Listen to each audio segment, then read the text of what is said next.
ನಮಸ್ಕಾರ ಸ್ನೇಹಿತರೆ, AP3 ವಿಡಿಯೋಗೆ ಸ್ವಾಗತ. ಸ್ನೇಹಿತರೆ, ಬೇರೆಯವರ ಪಾದರಕ್ಷೆಗಳನ್ನು ಧರಿಸುವುದರಿಂದ ಅವರ ಬಡತನವು ನಮಗೆ ಬರುತ್ತದೆ ಎಂದು ಹಿರಿಯರು ಆಗಾಗ್ಗೆ ಹೇಳುತ್ತಾರೆ. ಇದು ಕೇವಲ ಸ್ವಚ್ಛತೆಯ ವಿಷಯವೇ ಅಥವಾ ಅದರ ಹಿಂದೆ ಆಧ್ಯಾತ್ಮಿಕ ಆಯಾಮವಿದೆಯೇ? ಹಿಂದೂ ಧರ್ಮದ ಪ್ರಕಾರ ಜ್ಯೋತಿಷ್ಯವು ಪರಸ್ಪರ ಚಪ್ಪಲಿ ಅಥವಾ ಶೂ ಧರಿಸುವುದರ ಬಗ್ಗೆ ಏನಾದರೂ ಹೇಳುತ್ತದೆಯೇ? ಇದರ ಪ್ರಕಾರ ಒಬ್ಬರಿಗೊಬ್ಬರು ಪಾದರಕ್ಷೆಗಳನ್ನು ಧರಿಸುವುದರಿಂದ ಉಂಟಾಗುವ ಪರಿಣಾಮಗಳು ವ್ಯಕ್ತಿಯು ಇದನ್ನು ಅರ್ಥೈಸುವ ವಿಧಾನವನ್ನು ಅವಲಂಬಿಸಿ ಬದಲಾಗುತ್ತದೆ. ಜ್ಯೋತಿಷ್ಯವು ಇದೇ ವಿಷಯದ ಬಗ್ಗೆ ಮತ್ತೊಂದು ರೀತಿಯ ಸಾಂಕೇತಿಕ ಕಲ್ಪನೆಯನ್ನು ಸೂಚಿಸುತ್ತದೆ.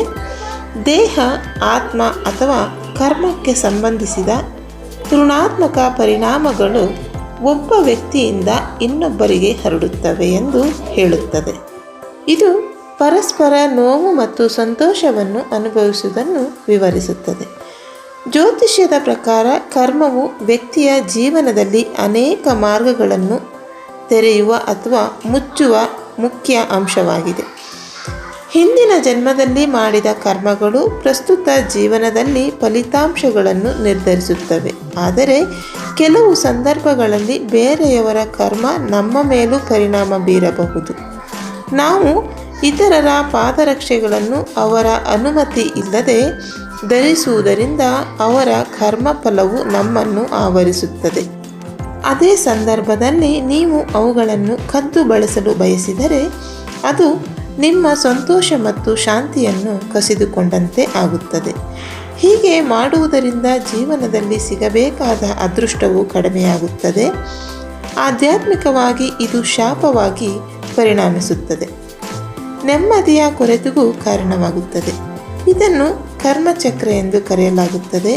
ಇದರರ್ಥ ಈ ಕ್ರಿಯೆಗಳ ಫಲಿತಾಂಶಗಳು ಮತ್ತೆ ನಮ್ಮ ಅಥವಾ ನಮ್ಮ ಸಂಪರ್ಕಗಳ ಮೇಲೆ ಪರಿಣಾಮ ಬೀರುತ್ತದೆ. ಜ್ಯೋತಿಷಿ ಶಾಸ್ತ್ರದ ಪ್ರಕಾರ ಶನಿ, ರಾಹು ಮತ್ತು ಕೇತುಗಳು ನಮ್ಮ ಜೀವನದ ಮೇಲೆ ಪ್ರಮುಖ ಪರಿಣಾಮ ಬೀರುತ್ತವೆ.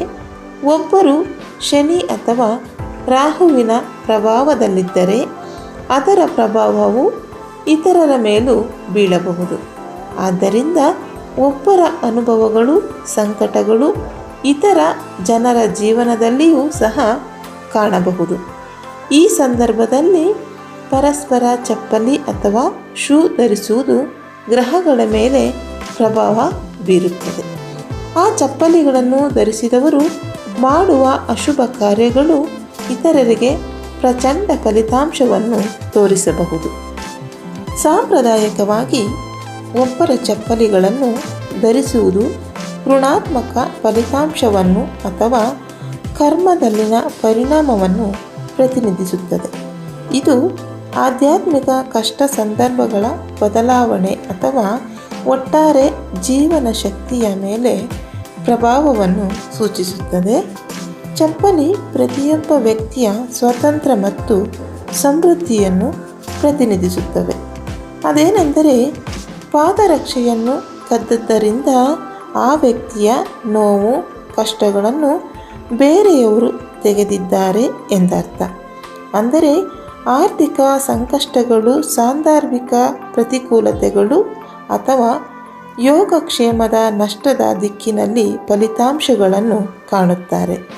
ಇದೇ ಕಾರಣಕ್ಕಾಗಿ ಬೇರೆಯವರ ಪಾದರಕ್ಷೆಗಳನ್ನು ಧರಿಸಬಾರದು ಎಂದು ಹೇಳಲಾಗುತ್ತದೆ. ಇದು ಪ್ರಚಲಿತದಲ್ಲಿರುವ ಧಾರ್ಮಿಕ ನಂಬಿಕೆಗಳನ್ನು ಆಧರಿಸಿದ ಮಾಹಿತಿ. ನಮಸ್ಕಾರ.